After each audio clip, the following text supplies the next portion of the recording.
நம்மள எல்லாத்தையும் டிஸ்கஸ் பண்ணுங்க சார். எல்லாம் டிஸ்கஸ் பண்ணுங்க சார்.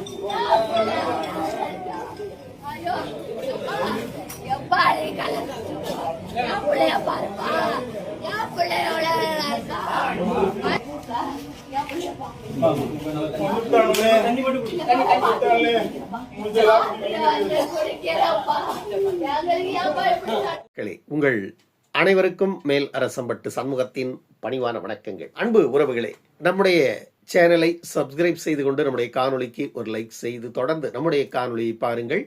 தொடர்ந்து நமக்கு ஆதரவு தாருங்கள். அன்பு உறவுகளே, தமிழக சட்டமன்றம் அடுத்து 4 நாட்களுக்கு லீவ் விட்டாங்க. மீண்டும் திங்கட்கிழமை தான் சட்டமன்றம் கூட போகுது. இப்போ ஒரு பெரிய பிரச்சனை என்னன்னா, தொடர்ந்து சட்டமன்ற நிகழ்வுகளை நேரலையில் மக்கள் பார்த்து கொண்டிருப்பது, இன்னும் 4 நாட்களுக்கு சட்டமன்றம் லீவு என்ற அந்த செய்தியவே மக்கள் ஏற்க மறுக்கிறாங்க. அந்த அளவுக்கு சட்டமன்ற நிகழ்வுகளை நேரலையில் பார்க்கின்ற மக்கள் அதிகரித்திருக்காங்க. இப்படி ஒரு நிகழ்ச்சியை மக்களுக்கு கொண்டு போய் சேர்த்ததுல இந்த அரசுக்கு உண்மையிலேயே சல்யூட். காரணம் என்னன்னா, இதை செய்யக்கூடாது என்பதில் கடந்த காலங்களில் திமுக அதிமுகன்ற இந்த 2 கட்சியும் தொடர்ந்து முனைப்பா இருந்தாங்க. இதுல மிக முக்கியமாக பாட்டாளி மக்கள் கட்சி தான் தொடர்ந்து வலியுறுத்தியது, சட்டமன்ற நிகழ்வுகளை நேரலையில காட்டுங்க. நீங்க பேசுறது ஒவ்வொருவரினுடைய செயல்பாடுகளும், ஒவ்வொரு அரசியல் கட்சியின் செயல்பாடுகளும், ஒவ்வொரு சட்டமன்ற உறுப்பினரின் செயல்பாடுகளும் எப்படி இருக்கிறது, சட்டமன்ற நிகழ்வுகளை பாமரர்கள் அறிந்து கொள்ளட்டும் என்று தொடர்ந்து வலியுறுத்தினார்கள். ஆனால் இதை திமுக அதிமுக செய்ய தயாரா இல்லை. காரணம் என்ன? இப்ப சட்டமன்றத்தில் என்ன நடக்குது? இப்போ உதயநிதி என்ன பண்றாரு? என்னடா கொடுமையா போச்சு, கொஞ்ச நேரம் எங்கன்னா சாயலாம் அப்படின்னு பார்த்தாலும் முடியல, இப்படி அசரலான்னு பார்த்தாலும் முடியல. இவனுங்க வேற சட்டமன்றத்தை காலையில இருந்து 6 மணி வரைக்கும், காலையில 10 மணில இருந்து 6 மணி வரைக்கும் சட்டமன்றத்தை நடத்துறானுங்க. நம்ம எங்கன்னா முட்டு சந்தில முடங்கி கிடக்கலான்னு பார்த்தா இங்க வந்து உட்கார வச்சுட்டு நம்ம உசுரை இப்படி வாங்குறானுங்களே அப்படிங்கிற மாதிரி வெளியே சொல்லல. ஏன்னா சொல்ல முடியாது, ஏன்னா ஒரு எதிர்கட்சி ஆயிடுச்சு இல்லையா, அதனால ஒன்றும் பண்ண முடியாது. வேற வழி இல்லாம சட்டமன்றத்துக்குள்ள தவியா தவிச்சிட்டு இருக்கிறார். இந்த நிலையில திமுகவை சார்ந்தவர்கள் சட்டமன்றத்துல கேள்வி கேட்க முடியாத நிலையில தவிச்சிட்டு இருக்காங்க. தமிழக சட்டமன்றத்துல திரு விஜய் அவர்களை வாழ்த்தி சிலர் பாடல்களை பாடுறதெல்லாம் நம்ம பார்க்க முடிஞ்சது. சமீபத்துல மரிய வில்சன் உண்மையிலேயே சரியான ஒரு எதிர்வினையை சம்பாதித்துக் கொண்டார். ஏன்னா சட்டமன்றத்தில் அவர் பேசிய தமிழ் உச்சரிப்பு சரியில்லை என்று மதிமுக உறுப்பினர் பேசியதும், அதற்கு இவர் கோபப்பட்டு பேசியதெல்லாம் சட்டமன்றத்தில் பார்த்தோம். அதே மரிய வில்சன் எம்ஜிஆர் பாட்டை பாடி விஜய் அவர்களை புகழ்ந்து தள்ளிட்டார். இதெல்லாம் ஒரு புறம் நடந்துட்டு இருந்து அந்த காட்சி உங்களுக்கு பாருங்க. கருணை இருந்தால் வள்ளலாகலாம், கடமை இருந்தால் வீரனாகலாம், பொறுமை இருந்தால் மனிதனாகலாம், 3 இருந்தால் தலைவனாகலாம். இதெல்லாம் ஒரு பக்கம் போயிட்டு இருக்க, உதயநிதி ஸ்டாலின் ஒரு கேள்வி வைக்கிறார். கோவை இந்துஸ்தான் கல்லூரியில அமுதன் அப்படிங்கிற ஒரு மாணவனை சக மாணவர்கள் அடித்து கொன்று விட்டார்கள் அப்படிங்கிற ஒரு செய்தி உண்மையிலே நெஞ்சை பிழிகிறது. ஏற்க முடியல. ஏன்னா அவருடைய பெற்றோர்களுடைய அந்த கதறலை பார்க்கும் பொழுது நம்மால உண்மையிலேயே அதை ஏற்க முடியலையும்.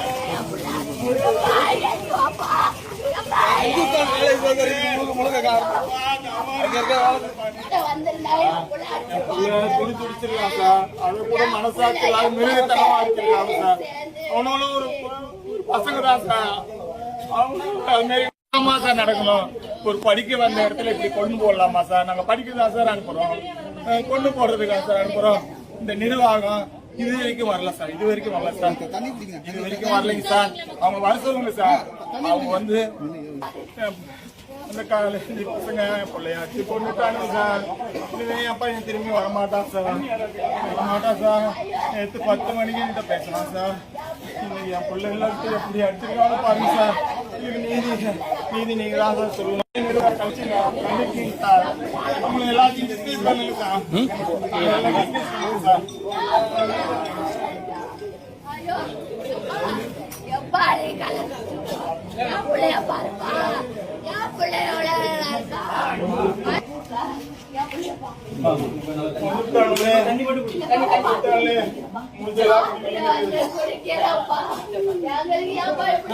எவ்வளவு பெரிய கொடுஞ்செயல் இன்னமும் தொடருது நாட்டுல. இதுக்கு காரணம் என்ன அப்படிங்கிறது உதயநிதி ஸ்டாலின் எதிர்க்கட்சி தலைவர் வந்துட்டு அவரு சட்டமன்றத்துல கோவை ஒத்தக்கால் மண்டபம் பகுதியில் இருக்கக்கூடிய ஒரு தனியார் பொறியியல் கல்லூரியில் 3ஆம் ஆண்டு படிச்சுக்கிட்டு வந்த மாணவர், அவர் பேர் அமுதன், நேற்று 20 பேர் கொண்ட கும்பலால, அதுவும் அவர் கூட படிக்கக்கூடிய மாணவர்களாலே அடிச்சு கொல்லப்பட்டிருக்கிறார்.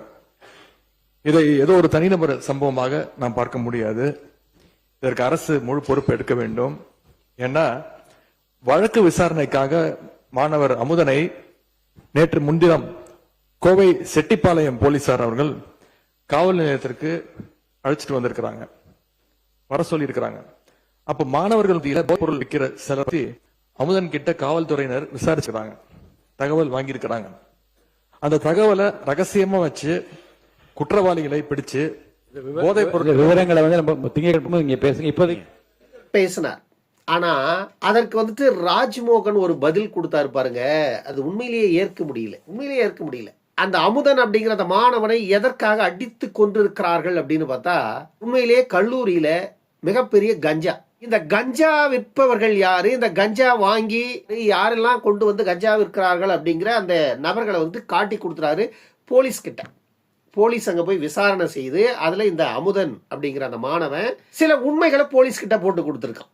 இதே இந்த கஞ்சா கூட்டம், இந்த கஞ்சா குடிக்கி கூட்டம் குறிவைத்து அந்த மாணவனை சர்ற மாதிரி அடிச்சே கொண்டு இருக்கானுங்க. அந்த பெற்றோர்கள் கதறுவதை பார்த்தா நமக்கு நெஞ்சமெல்லாம் பதறுது. பெற்றோர்களினுடைய கனவு ஒரு பிள்ளைகள் மீது எந்த அளவுக்கு இருக்கும் என்பது அந்தந்த காலகட்டங்கள் வரும்பொழுதுதான் தெரியும். ஒரு மாணவனை ஈன்று பள்ளி முடித்து கல்லூரிக்கு கொண்டு போய் சேர்க்கின்ற வரைக்கும் அந்த பெற்றோர்களினுடைய வழி வேதனை எவ்வளவுன்னு இன்றைய பெற்றோர்கள் அவ்வளவு சாதாரணமாக அதை கடந்து போக முடியாது. அவ்வளவு பெரிய வழி இருக்கிறது ஒவ்வொரு மாணவனையும் கல்லூரி வரை கொண்டு செல்லுவது.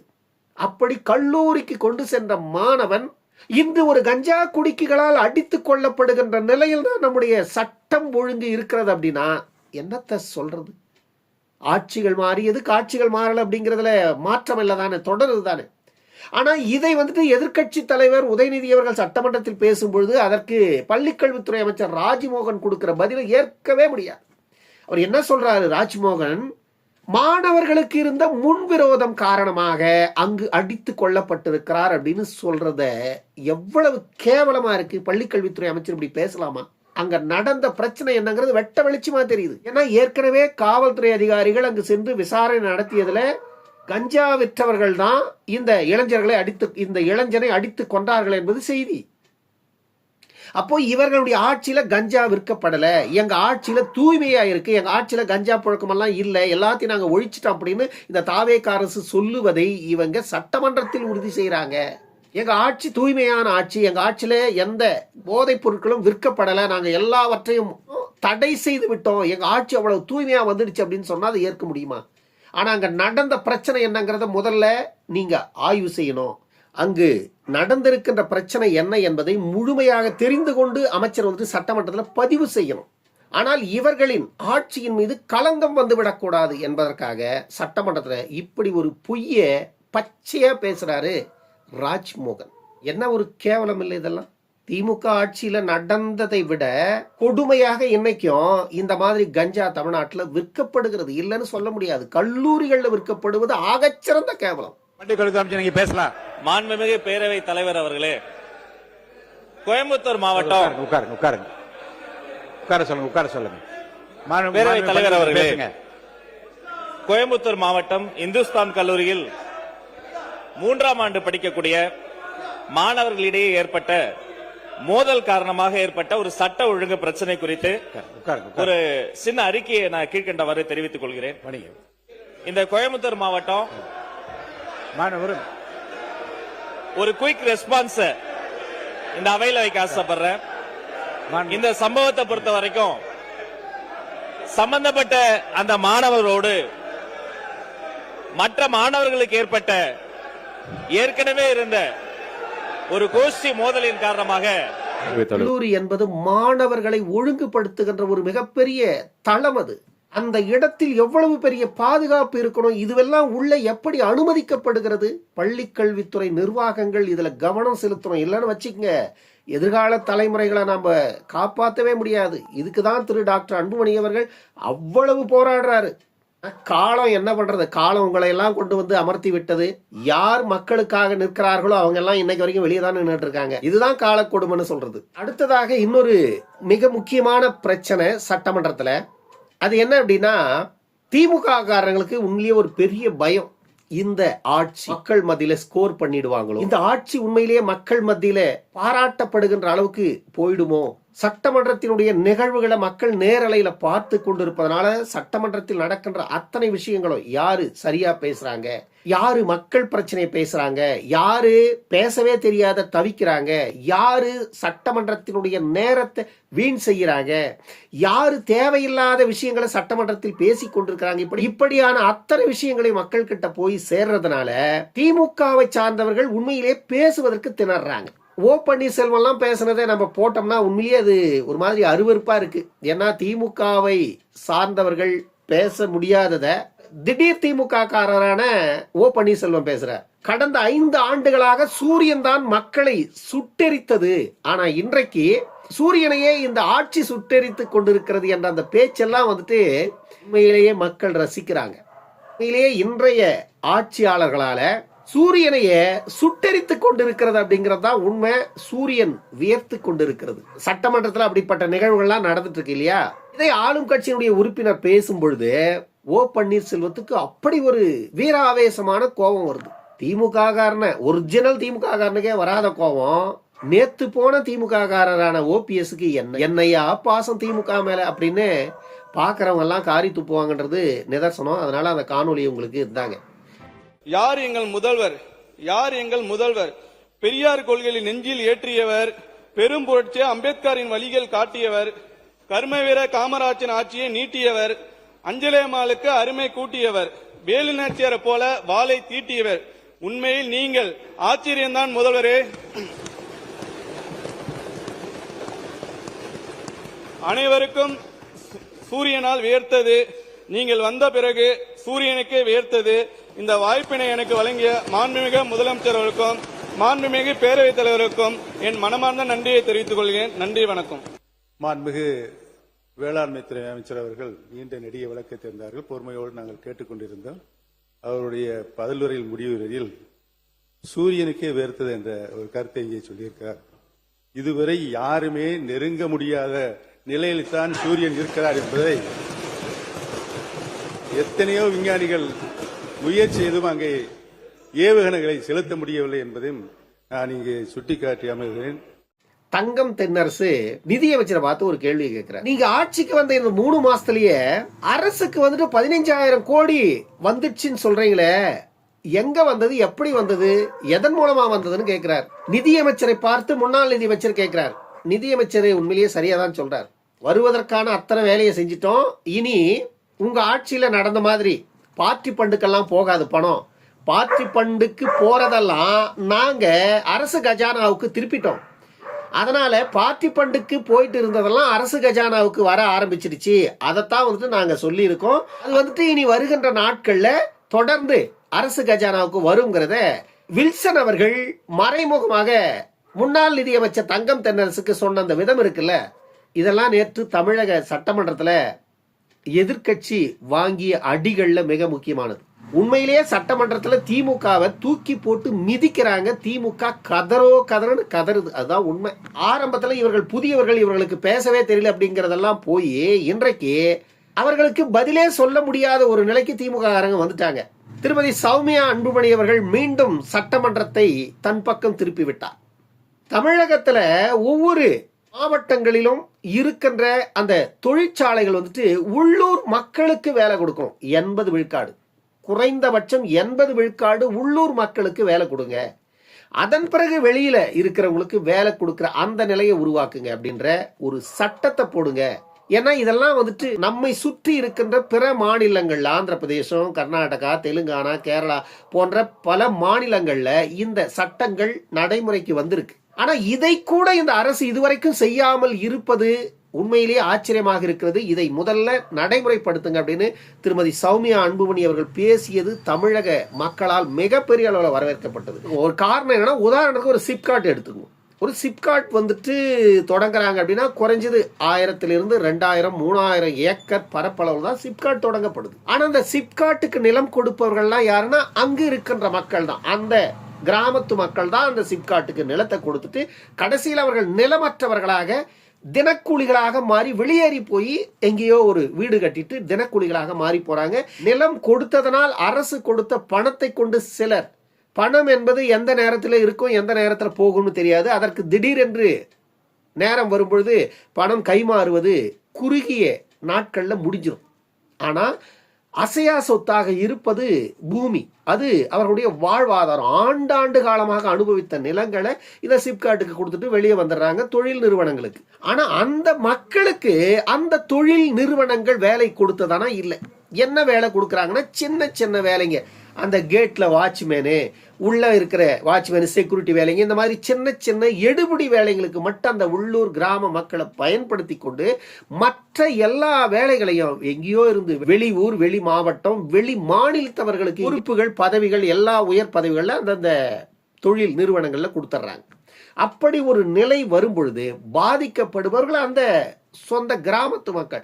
நாங்கள் நிலம் கொடுத்து எங்கள் வாழ்வாதாரத்தை இழந்து நாங்கள் நிற்கிறோம், ஆனா நீங்க எங்கிருந்தோ வந்தவர்களுக்கு வேலை கொடுக்குறீங்க அப்படிங்கிற அந்த பாதிப்பு அந்த மக்களுக்கு இருக்குல்ல, இதை முதல்ல போக்க வேண்டிய கடமை அரசுக்கு இருக்கிறது அப்படிங்கிறத அவ்வளவு தெளிவா திருமதி சௌமியா அன்புமணி அவர்கள் சட்டமன்றத்தில் எடுத்து வச்சாங்க. அந்த காணொளி உங்களுக்கு. தனியார் நிறுவனங்கள்ல 80% உள்ளூர் இளைஞர்களுக்கு வேலை வாய்ப்பு கொடுக்க வேண்டும் என்ற ஒரு பாலிசி டிசிஷன் சட்டத்தை கொண்டு வந்தா கண்டிப்பாக அரசு வேலை இல்லைன்னு ஆயிப்போச்சு.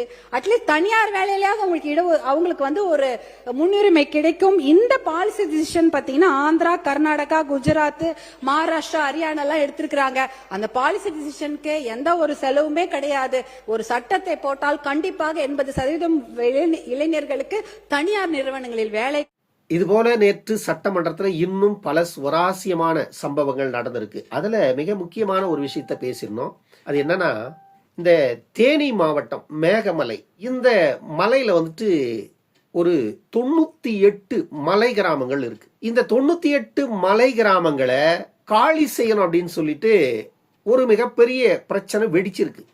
இது வந்துட்டு உச்சநீதிமன்றத்தினுடைய தீர்ப்பு அப்படின்ற தகவல் கிடைக்குது. உச்சநீதிமன்ற தீர்ப்பை மேற்கோள் காட்டி அந்த 98 கிராமங்களையும் அகற்றுவதற்கான வேலை நடந்து கொண்டிருப்பதாக சொல்றாங்க. 98 கிராமங்களை அகற்றுவது என்பது அவ்வளவு சாதாரண விஷயமா? கிராமம் என்றால் என்ன? மக்களினுடைய வாழ்வியல் இடம். உச்சநீதிமன்றம் தீர்ப்பு கொடுத்து விட்டது அப்படின்னு சொல்லி அந்த கிராமங்களின் அகற்றணும் அப்படின்னா இதெல்லாம் சாதாரணமா நடந்துருமா? நடத்திட முடியுமா? அரசு என்பதும் அரசாட்சி என்பதும் சட்டம் என்பதும் மக்களுக்கானது. அந்த மக்களையே இந்த மண்ணில் இருந்து அகற்றுவதற்கு ஒரு ஆட்சி, அதற்கு ஒரு சட்டம் அப்படின்னா இது எந்த விதத்தில் ஏற்புடையதாக இருக்கும்னு தெரியல. நேற்று இதை பற்றி அந்த விவாதம் வந்தபோது ஆதவ் அர்ஜுன் அவர்கள் இதற்கான சட்ட போராட்டங்களை இந்த அரசு முன்னெடுக்கும் அப்படின்னு சொல்லியிருக்காரு. இது வந்துட்டு ஒரு உச்சநீதிமன்றத்தினுடைய ஒரு தீர்ப்பு. இந்த தீர்ப்பை வந்துட்டு நாம சட்ட ரீதியாக தான் அணுகணும். அதனால இதற்கான சட்ட போராட்டங்களை அரசு முன்னெடுக்கும் அப்படின்னு சொல்லியிருக்காங்க. இதை பற்றின முழு விவரங்களையும் தெரிந்து கொண்டு நாம அடுத்த காணொளியில இந்த மேகமலை பிரச்சனை பற்றி கண்டிப்பா பேசுவோம். தேனி மாவட்டம் மேகமலை பிரச்சனை பொறுத்தவரையும் கம்யூனிஸ்ட் கட்சியுடைய தோழர் திரு சண்முகம் அவர்களா இருக்கட்டும், எல்லோரும் மாண்பு முதலமைச்சரை பார்த்தார்கள். இது உச்ச நீதிமன்றத்துடைய தீர்ப்பு கொடுத்திருக்காங்க. ஒருவேளை தமிழக காவல்துறை உதவி செய்யலன்னா சிஆர்பிஎஃப் பயன்படுத்துங்க சொல்லியிருக்காங்க. இதை கடந்த 3 நாட்களாக உடனடியாக உச்சநீதிமன்றத்துடைய சீனியர் அட்வொகேட்ஸ் கூட நம்மளுடைய முதலமைச்சர் பேசிக்கிட்டு இருக்காரு. அடுத்த கேஸ் வரும்போது உறுதியாக சட்ட ரீதியான போராட்டம் உறுதியாக தமிழக அரசும் சரி மாண்பு முதலமைச்சரும் சரி தேனி மாவட்ட மக்களோட எப்பொழுதும் ஒன்றிணைந்து நிற்பார்கள். உச்சநீதிமன்றத்தில் சட்ட ரீதியான போராட்டத்தில் நாங்கள் பங்கெடுத்துக் கொண்டிருக்கிறோம் என்பதை பதிவு செய்கிறோம். அன்பு உறவுகளே, இந்த காணொளி பற்றின உங்களுடைய கருத்துக்களை கருத்துரை பகுதியில தவறாம பதிவு செய்யுங்க. நம்முடைய சேனலை சப்ஸ்கிரைப் செய்து கொண்டு நம்முடைய காணொளிக்கு ஒரு லைக் செய்து தொடர்ந்து நம்முடைய காணொளியை பாருங்கள்.